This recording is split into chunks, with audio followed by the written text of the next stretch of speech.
अस्सलाम वालेकुम and welcome to another episode of hello Karachi. और मैं हूँ आपकी होस्ट डॉक्टर राफिया। हम आपको हर बार हेलो कराची में ऐसी ऐसी जगहों पे लेके जाते हैं जहां हम एक्सपेक्ट करते हैं और हम एक्चुअली चाहते हैं कि जब आप कराची आएँ तो उन जगहों पे ज़रूर जाएं। आज भी हम कुछ ऐसी ही जगह पर हैं जो कि हमारी एक हिस्टोरिकल जगहों में से आती है। क्यों? Because this place is full of our history. और ये हिस्ट्री कोई आज की नहीं है, कोई हज़ारों साल पुरानी जो हमारी सिविलाइजेशन चलती आ रही है, जो हमारी एक हिस्ट्री है जिसमें हमारी रिलीजियस हिस्ट्री भी आती है, जिसमें हमारी प्रैक्टिसेस भी आती हैं, हमारे हर रोज़ का लाइफस्टाइल भी आता है। ये कोई उस ज़माने की हिस्ट्री जो है ना, अगर बात की जाए तो यहाँ ऐसे ऐसे कुरान शरीफ के ट्रांसक्रिप्ट्स हैं जो कि सोने से लिखे हुए हैं, गोल्ड ट्रांसक्रिप्ट्स हैं, और अंदर आपको हिस्ट्री रिलेटेड इतनी सारी चीज़ें मिलेंगी और आपको पता चलेगा कि कितना स्ट्रॉन्ग हमारा हिस्टोरिकल बैकग्राउंड है। और कौमें वही ज़िंदा होती है जो कि अपनी हिस्ट्री को भी इस तरह ज़िंदा रखती हैं। तो ये एक बड़ी ही मज़े की और बड़ी ही इंटरटेनिंग फुल ऑफ इंफॉर्मेशन जगह है जी, जो कि मैं चाहती हूँ कि जब आप कराची आएँ तो इस जगह पे ज़रूर विज़िट कीजिए। और हम मौजूद है जी National Museum of Pakistan Karachi में। अच्छा, वैसे तो आपको नेशनल म्यूज़ियम्स जो है बहुत सारे और शहरों में भी मिलेंगे, इस्लामाबाद में भी है जी, लाहौर में भी और जगहों पे भी है, लेकिन कराची के म्यूज़ियम की ख़ास बात ये है कि यहाँ पे आपको जिस तरह की मूर्तियाँ मिलेंगी और इतनी एंटीक चीज़ें मिलेंगी जो कि है हर जगह पर है, लेकिन यहाँ पे कुछ ख़ास प्रिजर्व हुई हुई चीज़ें हैं जो कि पूरी दुनिया में आपको कहीं नहीं मिलेंगी। वैसे भी मुझे लगता है हर इंसान को अपनी हिस्ट्री ज़रूर पता होनी चाहिए, तो आप ज़रूर यहाँ पर आइए, ज़रूर विज़िट कीजिए। लेकिन अंदर आपने देखना क्या है ये मैं आपको अंदर चल के ही बताती हूँ। कम अलाउड।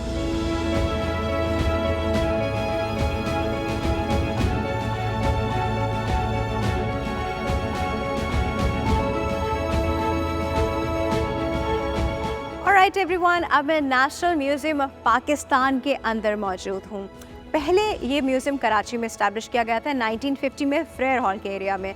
फिर इस बिल्डिंग में शिफ्ट हुआ अराउंड 1970, और उससे पहले तो लाहौर का म्यूज़ियम फेमस ही है, सब जानते हैं उसको, जो कि हमारा बिल्कुल इनिशियल जो हमारा म्यूज़ियम था वो था। लेकिन अब ये जो म्यूज़ियम है इसमें क्या क्या है और यहाँ कितनी गैलरीज़ हैं, ये सब कुछ जानने के लिए हम बात करेंगे जी मोहम्मद याकूब साहब, यहाँ के क्यूरेटर हैं, हमारे साथ मौजूद हैं और हम उनसे बात करते हैं। अस्सलाम वालेकुम साहब, कैसे हैं आप सर? मैं बिल्कुल ठीक हूँ। अच्छा सर, हमें इस म्यूज़ियम के बारे में बताइए, ये कब स्टैब्लिश हुआ और इसमें कितनी गैलरीज हैं और क्या क्या चीज़ें हमें यहाँ मिलेंगी? वो आप अपने इंट्रो में बता चुके हैं, ये 1950 में फ्रेयर हॉल में ये पहले बनाया गया। फिर उसके बाद जब वहाँ जगह कम पड़ गई तो फिर उसके लिए ये नई जदीद बिल्डिंग उस ज़माने में सन 70 के अशरे में बनानी शुरू की गई और 1970 में इसको यहाँ शिफ्ट कर दिया गया। तो इनिशियली इसकी 4 गैलरियाँ थी, लेकिन अब माशाल्लाह यहाँ पर हमारे पास 10 गैलरी है। Oh wow! और यहाँ पाकिस्तान का जो तारीख़ी असासा है वो कबलस तारीख से लेकर 19वीं सदी तक, यानी कि पाकिस्तान के क़याम तक यहाँ पर हमने लोगों को दिखाने के लिए डिस्प्ले पे रखा हुआ है। हमारे यहाँ इंडस वैली सिविलाइजेशन जो कबलस तारीख का एक बड़ा अहम दौर है, वो हमारे मुल्क की तहजीब का एक अहम उनसर है। और ये पाकिस्तान जो है ज़्यादातर इलाका इंडस वैली का जो है उस पर मुश्तमिल है और बहुत थोड़ा हिस्सा हमारे पड़ोसी मुल्क भारत के पास है। तो हम वजह तौर पर कह सकते हैं कि पाकिस्तान का ये इलाका उस तारीख़ी तसलसल में, उस तहजीब व तमद्दुन के इर्तिकाई अमल में एक कदीम तहजीब का हामिल है, जिसे हम वादी सिंध की तहजीब कह सकते हैं। राइट। हाँ जी। तो अब हम ये सब चीज़ें देखने वाले हैं, उनको विटनेस करने वाले हैं। हम आपको अभी कैमरे की आंख से दिखाएंगे, पर जब आप खुद आएंगे तो आप अपनी आंखों से देखेंगे। चलिए तो चलिए हम तारीख का सफ़र शुरू करते हैं। तारीख का सफ़र शुरू करते हैं।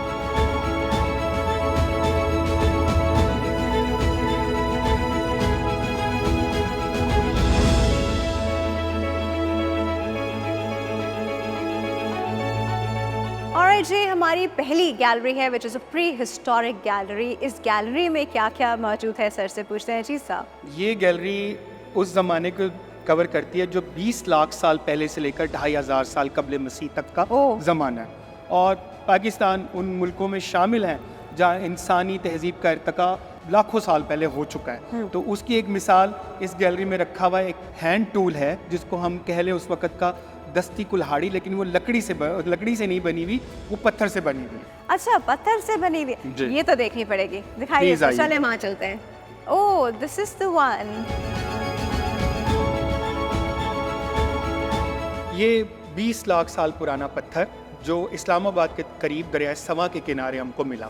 इस्लामाबाद के करीब का इलाका पाकिस्तान में इंसानी आबादियों के इर्तिका में बड़ा आम किरदार अदा करता है, और माहिरीन आसार कदीमा और माहिरीन बशरियात सबको उस इलाके में बड़ा कुछ मिला जो इब्तदाई इंसान के बारे में हमें मालूमात फराहम करता है। तो हमें आज भी कुछ मिल सकता है अगर हम कोशिश बेशक, अभी भी बहुत कुछ ऐसा है जिसको खोजने की ज़रूरत है।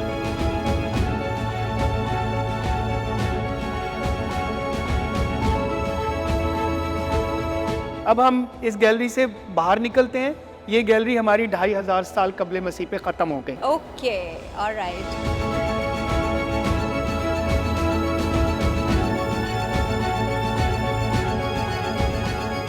अच्छा जी, अब हम इंडस सिविलाइजेशन की तरफ आ गए हैं, और इंडस सिविलाइजेशन में बात होती है जी हड़प्पा की और मोहनजोदड़ो की। तो यहाँ पे मोहनजोदड़ो रिलेटेड काफ़ी सारा स्टफ है जो कि हमको जानना चाहिए, पता होना चाहिए। जी सर, अब आप बताइए यहाँ पे क्या है। ये नुमाइशी कमरा जो है ये 2500 साल कबले मसीह से लेकर 1500 साल कबले मसीह के ज़माने का अहाता करता है, और ये ज़माना है वादिया सिंध की तहजीब का इंतहाई अरूज का, आगाज़ और अरूज का। तो यहाँ जो सबसे अहम चीज़ हमारे पास है वो है किंग प्रीस्ट।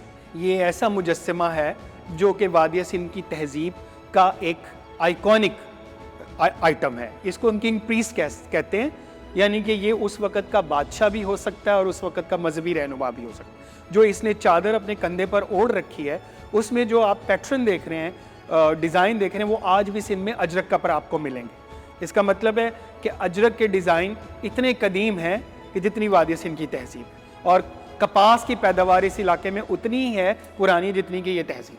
फिर इस गैलरी में आपको ऐसे बेशुमार एलिमेंट्स मिलेंगे जैसे इंडस सील्स हैं। इनके ऊपर जो तहरीर है वो आज तक नहीं पता चल सकी। इनको पिक्टोग्राम्स इंग्लिश में कहते हैं। इनके ऊपर जानवरों की तस्वीर है और कुछ ऐसी लकीरें हैं जिनका मफहूम आज तक जो माहिरीन आसार कदीमा और बशरियात नहीं मालूम कर पाए। जैसा कि आपने देखा कि ये एक मुकम्मल तहजीब थी जहाँ पर कारोबार ज़िंदगी से लेकर बर्तन साजी, रहने सहने के तरीके से लेकर, तो वो तहजीब खेलने कूदने से कैसे अपने आप को दूर रख सकती है। तो बच्चों के हवाले से चीज़ें आप यहाँ देखेंगे, लेकिन एक ख़ास चीज़ यहाँ पर आप शतरंज की गोटियाँ देख रही हैं। हाँ, उनके मोहरे देख रही हैं। तो बजा तौर पर आप कह सकते हैं कि मोहनजोदड़ो वो मकाम है या इंडस वैली वो मकाम है जहाँ पर आज के जदीद ज़माने का शतरंज है वो अपनी खाम हालत में मौजूद था। मतलब ये कहने अगर ये कि है कि अगर शतरंज जो है इस सरजमीन से शुरू हुआ तो वो गलत नहीं है। बिल्कुल। वाओ। अच्छा जी, अब हम हैं लाइफ ऑफ मोहनजोदड़ो। ये एक ऐसा शहर है जिसके बारे में कहा जाता है कि अपने वक्तों में भी काफ़ी एडवांस था। अगर हम इसका इंफ्रास्ट्रक्चर देखें तो आज के इंफ्रास्ट्रक्चर से थोड़ा मिलता जुलता है। अब बाकी क्या है स्ट्रक्चर के बारे में और शहर के बारे में सर बताएंगे। जी सर। देखिए जी, आज का जो पाकिस्तान का शहरी पस मंज़र है उसकी इब्तिदा मोहनजोदड़ो और इंडस वैली में ही बरकरार है, बल्कि पूरे बरसगीर का जो शहरी तारीख़ का पस मंज़र है वो यहीं से स्टार्ट होता है, क्योंकि तहजीब हमेशा शहरों में पनपती है। ठीक है, तो ये एक मोहनजोदड़ो में जो मकानात बनाए गए थे वो 2 मंजिला थे, ग्राउंड फ्लोर। ये तो एक आर्टिस्ट का कंसेप्शन है उसके बारे में। ओरिजिनली भी जो लेआउट प्लान वहाँ मिला है उसमें ग्राउंड फ्लोर प्लस अपर स्टोरी, ग्राउंड प्लस वन, और हर घर का अपना कुआं पानी के लिए, साफ मीठे ठंडे पानी के लिए, और नालियां ढकी भी होती थी। सैनिटेशन बहुत प्राइमरी हैसियत रखती थी। गलियां सीधी और 90 दर्जे के जाविये पर एक दूसरे को काटती। और अब हम आपको एक चीज दिखाना चाहेंगे इस गैलरी में जो आज भी मर्द हजरात यूज करते हैं, यानी कि शेविंग टूल। तो यहाँ आप देखिए कि आज के जदीद ज़माने के हवाले से आपको बहुत कुछ नज़र आएगा, जिसमें सुइयाँ, नीडल्स, छल्ले, ये तो नेल्स है, ये दीवार में और करने ये वाले, हाँ। आप देख रही हैं कुल्हाड़ियों के दस्ते। और एक और चीज़ जो उस जमाने में इसका मतलब है मर्दों के लिए इम्पोर्टेंट था और आज भी उस तरह।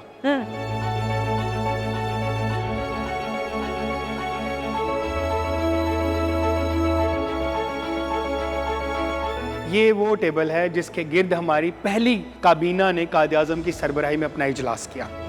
हम उस डायरी के पास मौजूद हैं जिसमें उन्होंने अपने हाथ से हिसाब लिखा हुआ है। इस डायरी को देख के लिटरली मुझे गूज़बम्स आ रहे हैं।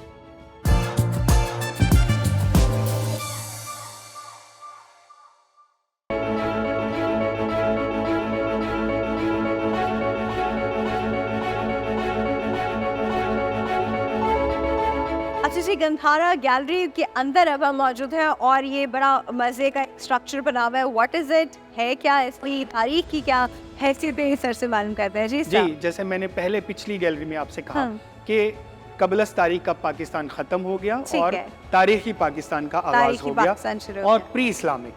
राइट। तो ये गैलरी जो है वो टाइम पीरियड को जो कवर करती है वो है हज़रत ईसा की पैदाइश से 500 साल कबल से लेकर 500 साल बाद मसीह तक। और ये गंधारा आर्ट के ऊपर है सारा। ये बुद्ध मत से ताल्लुक रखता है लेकिन बुद्ध से ताल्लुक नहीं रखता। क्योंकि बुद्ध अपनी जिंदगी में इन बुतों की पूजा के खिलाफ थे। तो ये बुद्धा के मानने वालों ने उनके मरने के कई सौ साल बाद ये चीज़ अडॉप्ट की और यहाँ से ही पता चलता है कि हिंदुइज्म ने उस पर गलबा पा लिया। तो वो एक शहजादे होते हुए उन्होंने फैसला किया कि मैं अब निकल जाता हूँ महल की ज़िंदगी छोड़कर और मैं एक हिदायत की तरफ अपना रुख करता हूँ। बुद्धिज़्म के जब ये सारा कुछ हुआ तो उन्होंने दरसगाहें भी बनाई जहाँ बुद्धिज़्म की तालीम दी जाती थी, जहाँ बुद्ध भिक्षु रहा करते थे। जैसे आप ईसाइयों को कॉन्वेंट कह लें तो वैसे उनके कॉन्वेंट भी थे ये उस ज़माने में। तो बड़े पढ़ाई लिखाई पे बड़ा तवज्जो देते थे वो लोग। तो ये जो आप मॉडल देख रही हैं ये इसी तरह की एक मोनेस्ट्री का मॉडल है। जो कि इस वक्त तख्त बाई मर्दान में है और ये आलमी विरसे की लिस्ट पर शामिल है पाकिस्तान की तरफ से। फिर ये आप देख सकते हैं बुद्धिसत्वा के मुजस्समे। ये उन शख्सियात के मुजस्समे हैं जो बुद्धा बनने के राह पर हैं। अच्छा, तो ये बुद्धिसत्वा उनके ख्याल में अभी भी चल रहा है, ये कोई ना कोई इस रास्ते पे चल ही रहा है लेकिन वो नजर नहीं आता। तो इनमें से एक बुद्ध है बुद्धिसत्वा मैत्रेय। वो 5000 साल बाद आएगा जब इंसानियत पूरी तरह गुनाहों में भटक जाएगी। वही जो हमारा एक कॉन्सेप्ट है। ये कॉन्सेप्ट फिर देखा जाए तो म्यूचुअल कॉन्सेप्ट है। जैसे हमारे लिए हजरत ईसा वापस आएंगे, हजरत मेहदी आएंगे, तो कुछ इस किस्म का है। लेकिन ये थोड़ा डिफरेंट भी है क्योंकि हम तो स्पिरिचुअलिज्म में ज्यादा बिलीव करते हैं। तो इन्होंने ये हिंदू असर के तहत ये चीजें अडॉप्ट की। तो बुद्धिज्म बेसिकली एक इस्लाही तहरीक थी हिंदुइज्म की, एक अलग मजहब नहीं था। लेकिन बाद में हिंदुओं के उसमें उन्होंने देखते हुए उसके बुद्ध के मानने वालों ने इसको अलग मजहब का दर्जा दे दिया।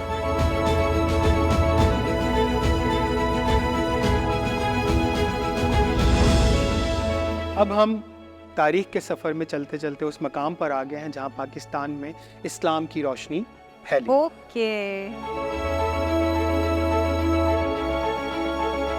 अच्छा, मैं देख रही हूँ लाइट एंड शेडो, आपने मुझे बताया था इसकी थीम है। ये कुरान गैलरी है। इसकी थीम इसलिए ऐसी रखी गई, अभी तो आपको थोड़ी लाइट ज्यादा नजर आती है, तो पहले डिम थी क्योंकि कुरान एक रोशनी है और वो अंधेरे से रोशनी का सफर तय करवाता है। तो हमने सिर्फ ज्यादा कंसंट्रेशन शोकेसेस में रखे हुए कुरान के नुस्खों पर की।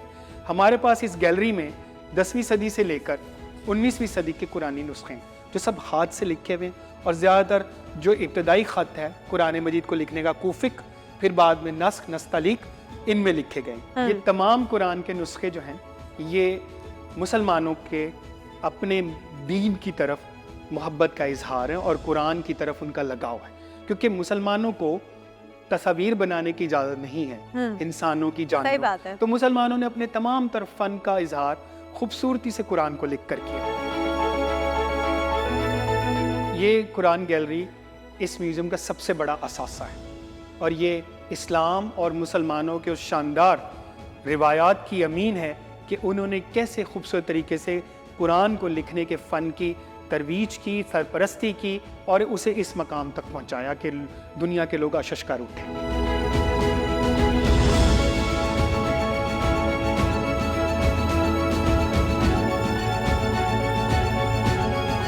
अभी जी हम कॉइन गैलरी में मौजूद हैं जहाँ पे सदियों पुराने सिक्के मौजूद हैं जो कि इस वक्त सिर्फ चांदी में और गोल्ड में बनाए जाते थे। सर बाकी आप बताइए। देखिए ये गैलरी जो है 5वीं सदी कब्ल मसीह से लेकर तो 19वीं सदी बाद मसीह यानी कि सेंचुरी एडी में तक के क्वाइनेज को कवर करती है, जो पाकिस्तान जिन इलाकों पर मुश्तमिल है।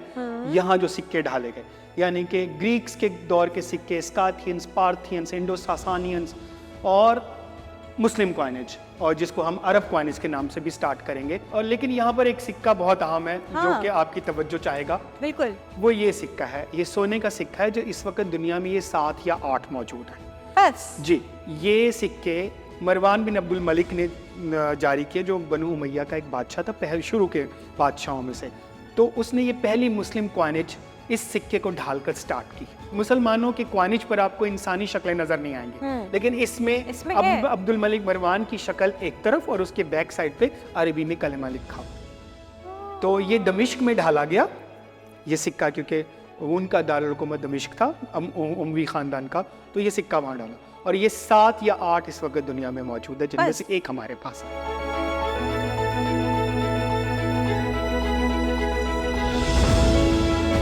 अच्छा जी, जिस धरती पे आज पाकिस्तान मौजूद है वहाँ 20 लाख साल पहले क्या सिविलाइजेशन थी, वहाँ से चलते चलते अब हम उस मकाम पे पहुँचे हैं और उस टेबल के पास पहुँचे हैं जहाँ बड़ा एक इम्पॉर्टेंट इजलास हुआ। सर बताइए। जी, ये वो टेबल है जिसके गिर्द हमारी पहली काबीना ने कायद आज़म की सरबराही में अपना इजलास किया। ओके। इसके बाद पाकिस्तान की रियासत ने अपनी खदोखाल लेना शुरू की है, और ये जो गैलरी है ये सारी उस दौर को दिखाने के लिए हमने बनाई है कि पाकिस्तान कैसे वजूद में आया और किन किन शख्सियात में इसने अपना हिस्सा डाला, जिनके सुरखेल कायद आज़म थे। उसके बाद कायद आज़म जिन्होंने ये मुल्क बनाया, उनकी बहन जिन्होंने हरदम उनका साथ दिया, और उनके साथ लियाकत अली खान जो पाकिस्तान के पहले वज़ीर आज़म, फिर उनके कायद आज़म की फैमिली, उनकी फर्स्ट वाइफ, सेकंड वाइफ, उनकी बेटी, उनके वालिद, उनके भाई।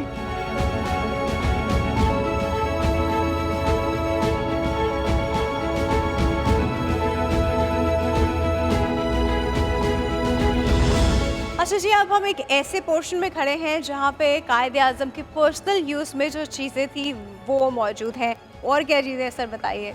ये सोवेनियर्स चीज़ें हैं जो उनको मुख्तलिफ मौक़ों पर तोहफे में दी गई। ये बुलेट है, ये मुस्लिम लीग का बैज है, और वो लाइटर है, और ये एक छोटी तोप का मॉडल है। ये इस्तेमाल में नहीं रह सकती, ये सिर्फ सोवेनियर और सजाने के लिए थी, और यादगारी अशिया जैसे बाकी आपने इस गैलरी में देखा।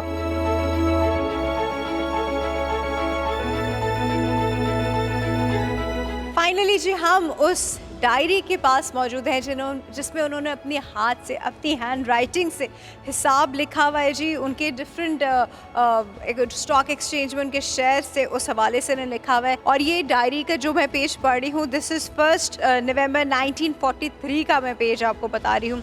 ऑब्वियसली मैं आगे पीछे पेजेस तो नहीं कर सकती, I really feel like doing it. इस डायरी को देख के लिटरली, और जिस टेबल के पास मैं मौजूद थी, उन दोनों को देख के मुझे गूज़ बम्स आ रहे हैं। कहने को एक आम सी बात है कि किसी इंसान की हिसाब किताब की डायरी है, शायद सब लोग ही ऐसे मेंटेन करते हो, मैं भी ऐसे मेंटेन करती हूँ। अब तो डिजिटल डायरीज आ गई हैं, लेकिन ये जो पर्सनल टच की डायरी कायद आज़म के पर्सनल यूज़ में उनकी अपनी हैंड राइटिंग में लिखी हुई, ये इस वक्त इतनी कीमती है, आप सोच नहीं सकते। इसको देख के ही अजीब सा हो रहा है कि एक ऐसे इंसान ने लिखा है जिसकी वजह से आज हम एक आज़ाद मुमलिकत में सांस ले रहे हैं। क्या मतलब इतना अजीम इंसान और उसके हाथ की लिखी हुई चीज़ बिल्कुल मेरे पास कुछ इंचेस के फासले पे। I can't tell you the way I am feeling at the moment.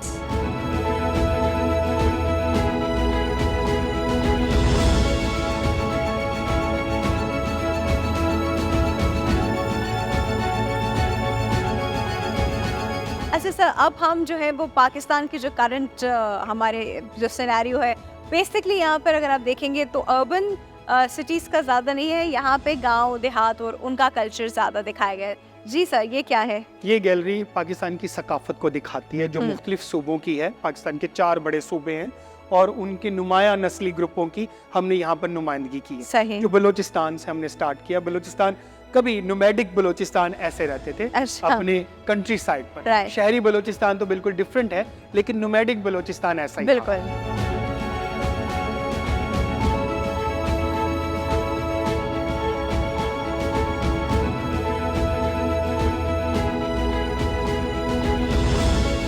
ये गैलरी मैडम जैसा कि नाम से जाहिर है हाँ हाँ इस्लामिक आर्ट्स एंड क्राफ्ट्स पर मबनी है। ये वो आर्ट्स हैं जिनको मुसलमान हुक्मरानों ने, इस इलाके पर हुकूमत करने वालों ने परवान चढ़ाया।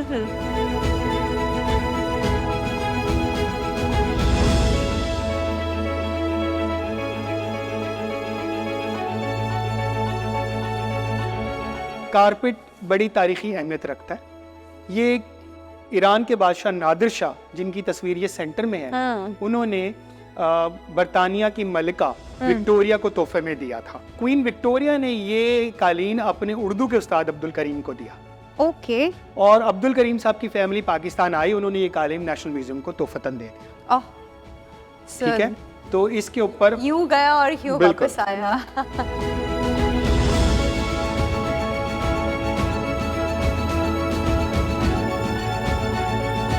अच्छा जी, अभी हम सारी गैलरीज अप्रॉक्सीमेटली कवर करके आ चुके हैं, आपको काफ़ी कुछ दिखाया और इतना हमने वॉक किया कि अब हम थक गए, तो हमने कहा कि आके थोड़ा चेयर पे बैठ जाएं। इतनी सारी चीज़ें आपको साहब ने बताई, इतनी सारी चीज़ें। Sir thank you so much आपके टाइम का, बहुत अच्छा लगा आपके साथ। हमारा ये काम है कि लोगों को सही और प्रिसाइज इंफॉर्मेशन दी जाए ताकि उनमें इंटरेस्ट डेवलप हो और उस चीज़ को अपनी आंखों से देखने के लिए वो आए और म्यूजियम आबाद रहे।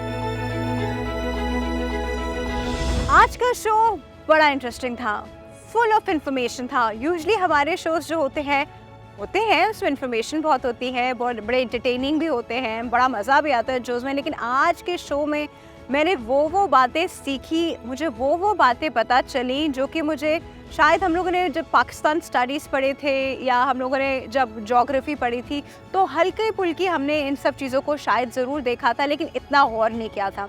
बात वही है ना कि अनटिल अनलेस आपका हिस्ट्री में बहुत ज़्यादा इंटरेस्ट हो तो ही आपको ऐसी चीज़ें पता चलती हैं।